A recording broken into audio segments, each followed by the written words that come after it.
전종철의 전격 시사에서 매주 목요일에 찾아오는 코너 성큼성큼 경제 다가서는 진격의 경제 시간입니다. 김영익 서강대 경제대학원 교수 나오셨습니다. 교수님 안녕하세요. 네, 안녕하십니까. 경영권 불법 승계 의혹을 받는 이재용 회장에게 1심 법원이 무죄를 선고했습니다. 이에 대한 여러 가지 평가와 논란이 있는데요. 지금은 진격의 경제 시간이니까 경제 산업적 영향을 짚어보겠습니다. 일단 경제단체들은 사법 리스크 해소로 적극적 투자와 일자리 창출이 기대된다. 이런 입장을 냈습니다. 실제로 투자 확대, 일자리 창출 효과가 있을까요? 예, 어느 정도 효과가 있을 것 같습니다. 네. 예, 우선 삼성전자가 투자할 수밖에 없는 환경이고요. 또 투자할 수 있는 돈도 있는 것 같습니다. 예, 지난 7년 동안 사법 리스크를 겪었는데요. 예, 그동안 삼성전자 경쟁자들이 너무 빨리 성장해 버렸거든요. 네. 예, 우선은 그 대만 TSMC라는 반도체 회사가 있죠. 그렇죠. 이 회사가 반도체 매출 작년에 1위를 기록했어요. 그만큼 성장해 버렸고요. 예, 그다음에 미국의 인텔이나 엔비디아 이런 회사들이 굉장히 빨리 성장했고 여기다가 중국 반도체 회사들이 굉장히 많은 투자를 늘리고 있고요. 특히 일본도 라피더스라는 이런 거 반도체를 만들어 가지고 반도체 투자를 많이 하고 있거든요. 네네. 그래서 경쟁이 살아나려면 삼성전자가 반도체 투자할 수밖에 없는 환경이고요. 그다음에 돈이 있어야 되는데 삼성전자가 작년에 보니까 현금 및 현금성 자산이 한 78조 원 정도 됩니다. 78조 원이요? 예, 돈이 있기 때문에 투자를 할 수밖에 없다. 그래서 삼성전자 아마 반도체뿐만 아니라 앞으로 그 산업을 주도할 AI, 로봇, 그다음에 바이오 헬스케어 이쪽에 이거 투자를 많이 할 것 같습니다.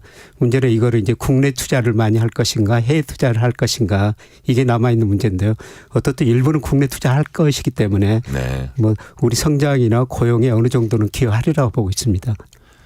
실타는 충분하다 이렇게 말씀해 주셨고요. 그렇다면 이 같은 판결이 향후 주가에도 영향을 미칠까요? 예, 뭐 주가에도 좀 긍정적인 영향을 미치리라고 보고 있습니다. 물론 주식을 결정하는 게 이익이에요. 네네. 그런데 삼성전자가 작년에 영업이익을 한 6조 6천억 정도 냈었는데요. 그런데 올해 애널리스트 전망치 보니까 뭐 거의 30조 원에서 35조 안팎. 내년에는 뭐 40조 이상 날 것이다. 영업이익이요? 예, 영업이익이. 네. 그래서 이미 주가에 상당히 많이 반영됐습니다만은 뭐 이익이 이렇게 많이 나니까 주가가 더 오를 수가 있고요. 그런데 여기서 더 오르려면은 뭐 주주가치 제고 요새 우리 그 정부도 그렇고 주식 투자자들도 많이 이거를 요구하고 있지 않습니까? 예, 배당금을 더 주거나 사실 그 삼성전자 배당 수익률이 2% 안팎으로 그렇게 높지는 않습니다. 그리고 앞으로 그 배당금을 더 주고 그다음에 자사주 매입해서 소각하면은 삼성전자 주가가 한 단계 더 야갈 수는 있을 것 같은데요. 이건 앞으로 좀 지켜봐야 될 것 같습니다. 네. 요즘 미국 필라델피아 반도체 지수 보면 움직임이 상당히 좋습니다. 지수만 보면 반도체 시장이 이제 상당히 호황인 것으로 보여요. 그런데 우리 증시 대표적 반도체 주식인 삼성전자, SK 하이닉스는 상승 탄력이 아직은 조금 떨어지는 것 같다는 이제 지적이 많거든요. 이게 우리 기업들의 주력 상품인 메모리 반도체여서 이런 차이가 나는 건지 아니면 우리 증시가 전반적으로 저평가돼서 그런 건지 어떤 겁니까? 예, 두 가지 요인이 지금 혼재되어 있는 것 같습니다. 네네. 우선 올해 미국 주가가 어제도 역사상 최고치를 S&P 500 기록했습니다만 그렇게 오르는데 우리는 작년 말보다 오히려 더 떨어졌거든요. 네네. 예, 그리고 우리가 반도체가 D램 분야에 좀 집중했어요. 그런데 뭐 AI 반도체 같은 엔비디아 그다음에 어제도 그 반도체 설계회사 ARM 이런 주가들은 엄청 많이 올랐거든요. 네. 이런 거 두 가지 차이가 있습니다. 그런데 뭐 작년에 보면요. 사실 그 반도체 필라델피아 반도체 업종 지수가 65% 상승했는데요. 삼성전자는 한 42% 그다음에 하이닉스는 오히려 89%는 올랐습니다. 작년에 하이닉스라는 SK 하이닉스라는 회사 주가는 오히려 반도체 지수 자체보다 더 많이 올랐었죠. 작년에 너무 많이 올랐기 때문에 올해는 좀 조정을 거치고 있는 것 같습니다. 반도체 수출은 이제 바닥은 좀 지난 겁니까? 예, 반도체 수출 좋아지고 있습니다. 뭐 1월 수출이 18% 증가했는데요. 네. 그런데 가장 높은 증가율을 기록하는 게 반도체였었어요. 1월이 전년과 동월에 비해서 반도체 수출이 무려 56%나 증가했습니다. 아, 그렇군요. 그럼 반도체 수출이 왜 이렇게 증가했느냐 이걸 따져볼 때 우리 반도체 수출의 50% 이상이 중국 홍콩으로 갑니다. 그동안 중국 홍콩 경제가 나빠가지고 그쪽으로 수출이 안 됐는데요. 그쪽으로 요새 좀 수출이 증가하고 있습니다. 그래서 올해 반도체 수출이 증가할 가능성이 높고요. 근데 반도체 수출이 2018년에 우리 수출에서 차지하는 비중이 20.9%였습니다. 근데 작년에 무려 15.6%로 줄어들었는데 많이 떨어졌군요. 근데 올해는 1월 보니까 증가할 조짐이 나타나고 있습니다. 이제 회복세에 들어갔다 이렇게 봐도 될 것 같은데 그렇다면 올 한 해 수출 전망도 좀 좋아 보입니까? 예. 뭐 비교적 낙관적으로 보셔도 될 것 같습니다. 1월에 수출이 18% 증가했고요. 우리가 네. 수출 수출 보니까 자동차가 작년에도 잘 됐는데 올해도 여전히 잘 되고 있습니다. 그리고 우리가 수출에 선행하는 게 OECD에서 발표하는 그 선진국 선행지수 그다음에 G20 선행지수가 있거든요. 네네. 이게 작년부터 계속 증가하고 있어요. 이게 올 1월부터 증가한 거 보니까 올해도 수출은 계속 증가세를 유지할 수 있을 것 같다. 이렇게 볼 수가 있습니다. 교수님께서는 일평균 수출과 우리 증시 상관관계가 높다고 그동안 강조를 많이 해오셨거든요. 그 논리면 이제 우리 증시도 좀 올라갈 수 있을까요? 예, 그렇죠. 우리 코스피하고 상관계수가 제일 높은 게 일평균 수출 금액이에요. 네. 근데 월별 수출이 아니라 왜 일평균 수출 금액이냐. 올로 보면 일하는 날짜가 다르기 때문에 수출 증가율이 높게 나올 수도 있고 낮게 나올 수도 있습니다.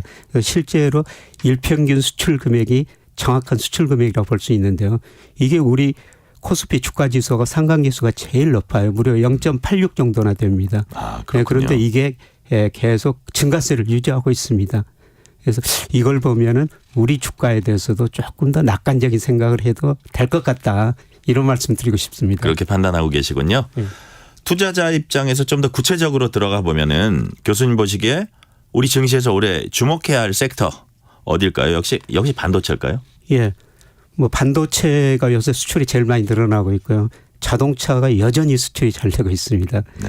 예, 그다음에 올해 들어와서 그 선박이라는 게 규모가 월별로 변동성이 크기 때문에 조금 지켜봐야 될 것 같습니다만은 1월 보니까 선박 수출이 굉장히 많이 되고 있어요. 반도체, 자동차, 선박 정말 우리의 대표 선수들이네요. 예, 그렇습니다. 네네. 이런 걸 보면 우리 수출이 올해 증가할 수 있다 이렇게 볼 수가 있는 거죠. 선박 말고는 또 뭐 좀 더 있습니까? 좀 저 긍정적인 것들이? 뭐 다른 모든 분야에도 뭐 석유화학도 별로 안 좋았었는데 최근에 그 증가세로 돌아섰고요. 네네. 예, 그다음에 뭐 철강 이것도 뭐 거의 모든 품목이 올해 들어서 증가세로 돌아서고 있습니다. 그렇군요. 네. 다시 거시경제 측면을 보면 우리 경제 발목 잡고 있는 게 소비 부진이거든요. 예, 예. 높은 가계부채 속에 고금리가 계속되면은 아무래도 내수가 살아나긴 쉽지 않을 것 같은데 그건 어떻게 보세요? 예, 내수는 여전히 지금 부진한 상태입니다. 예. 우선 이제 가계부채가 높기 때문에 소비할 여력이 그만큼 크지는 않고요. 우리가 저 월급 받으면 이자 내고 원금 갚아야 됩니다. 예, 그리고 금리도 많이 올라버렸기 때문에 금리 부담도 높아진 거고요. 예, 그다음에 요새 집값도 정체, 그다음에 주가도 별로 안 좋고 그러다 보니까 예, 자산 가격도 별로 좋지 않으니까 소비할 여력이 별로 크지 않은 거죠. 예, 그래서 소비는 여전히 좀 부진한 상태. 올해도 뭐 소비도 크게 증가할 가능성은 낮아 보입니다. 지금 현재로선 그렇게 판단하시는군요. 예, 네. 그런데 이창용 한은 총재가 긴축 기조를 이어가겠다는 입장을 거듭 밝히고 있어서 금리 인하까지는 시간이 좀 걸릴 것 같다는 이런 관측이 나오고 있거든요. 교수님 보시기에 금리 인하 언제쯤 가능하다고 보세요? 예, 저는 올 하반기에는 가능하다고 보는데요. 예, 그렇게 보는 이유는 한국의 가장 중요한 목표가 물가 안정이거든요. 네네. 예, 소비자 물가 기준으로 전년 동기 대비 2% 목표를 설정하고 있는데요. 뭐 1월 그 소비자 물가 2.9% 아직도 2% 넘습니다. 네네. 근데 상반기에는 뭐 2% 후반을 유지할 텐데요. 뭐 제가 전망해 보면 하반기에는 2% 초반대로 떨어집니다. 그래서 물가가 2% 초반대로 떨어지면 금리를 인하할 수 있다 이렇게 보고 있고요. 그다음에 금리 정책이라는 거는 또 미국도 봐야 돼요. 그렇죠. 그래서 미국이 언제 금리를 인하할 수 있느냐. 그래서 대부분의 그 시장 컨센서스를 보면은 미국이 빠르면은 5월부터 금리를 인하할 수 있다. 예, 인하할 수 있다죠. 인하할 수 있다. 그러면 미국이 5월부터 금리를 인하한다면은 네. 우리도 물가 상승률도 좀 낮아지고 미국도 금리 인하하면은 아마 하반기부터는 그 시점이 문제입니다. 그리고 폭이 문제인데요. 서서 이제 금리 인하할 시기가 점차 가까워지고 있는 것 같습니다. 네. 한국은행이 긴축 기조 거듭 강조하고 있는 이유 가운데 하나가 방금 말씀드린 이제 고물가일 텐데요. 지난달 소비자 물가 상승률이 2.8%로 집계가 됐습니다. 낮은 수준 아니지만 어쨌든 2% 선으로 돌아왔어요. 올해 물가 전망은 어떻게 하세요? 올해 물가 전망은 한국은행이 한 2.6% 정도 보고 있는 것 같습니다. 네네. 작년보다 좀 낮아진다는 건데요. 그런데 상반기는 뭐 2% 후반 유지할 것 같습니다. 그러나 하반기에는 2% 초반으로 떨어질 가능성이 높은데요. 그거는 소비가 별로 안 돼가지고 수요가 그렇게 많이 안 늘어날 거라는 겁니다. 그리고 한국은행이 금리를 올리면서 통화 긴축을 많이 했어요. 네. 대표적인 통화지표 증가율이죠. M2 강의 통화라고 그러는데요. 이게 한때는 그 13%까지 증가율이 올라갔거든요. 그런데 최근 증가율 보니까 2%까지 많이 낮아졌어요. 통화 증가율이 낮아지면 시차를 두고 물가 상승률이 낮아집니다. 그래서 아마 하반기에는 2% 초반까지 물가 상승률이 낮아질 가능성이 높습니다. 물론 우리 그 주부들께서 체감하시는 물가는요. 뭐 신선상품 요새 그 사과값 참 많이 올랐다 이런 보도들이 많이 나오는데 네네. 뭐 그런 거 신선상품이나 우리 주부들이 체감하는 물가는 아직도 상당히 높은 수준을 유지하는데 공산품 가격이 상대적으로 안정되면서 하반기에는 물가 상승률 2% 초반대로 낮아질 수 있다고 보고 있습니다. 네, 마지막 질문 하나 드릴게요. IMF가 올해 우리나라 경제 성장률 전망치를 2.2%에서 2.3%로 조금 올려잡았습니다. 반면에 OECD는 2.3%에서 2.2%로 하향 조정했고요. 방향은 다르지만 여튼 지난해 1%대 성장률 기록한 거에 비춰보면 우리 경제가 저점을 지났다 혹은 저점에 임박했다 뭐 어떻게 봐야 될까요?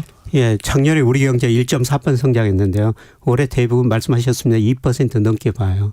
작년보다 올해 경제가 좋아진다는 겁니다. 예, 그런데 올해는 저는 경기 확장 국면 초기에 진입했다 이렇게 볼 수가 있는데요. 경기를 예측해 주는 지표가 통계청에서 발표하는 선행지수 순환 변동치라는 게 있어요. 네. 예, 그다음에 OECD에서 우리나라 선행지수를 발표하는데요. 이런 것들이 작년 2월에서 4월 사이에 저점을 쳤거든요. 이게 선행지수가 올라가면 그 다음에 경기가 확장 국면에 접어들었습니다. 그래서 올해는 경기가 확장 국면이다. 그런데 작년에 1.4% 올해가 한 2% 약간 넘게 성장할 텐데요. 네네. 과연 그것 가지고 우리가 체감할 수 있는 경기 회복인가. 그 정도는 아니라는 겁니다. 우리 잠재 성장률이 노동 자본 생산성을 고려했을 때 우리 경제가 성장할 수 있는 능력을 잠재 성장률이라고 그러는데요. 그게 2%대 초반으로 낮아져 버렸습니다. 네네. 그래서 능력만큼 성장하기는 성장하는데 회복되더라도 2%좀 넘는 성장이다. 그걸 가지고 우리가 체감적으로 경기가 많이 좋아졌다. 그렇게 느낄 정도는 아닐 것 같습니다. 그렇군요. 오늘은 여기까지 듣겠습니다. 김영익 서강대 교수였습니다. 감사합니다. 예, 고맙습니다. 지금 시각 8시 43분입니다.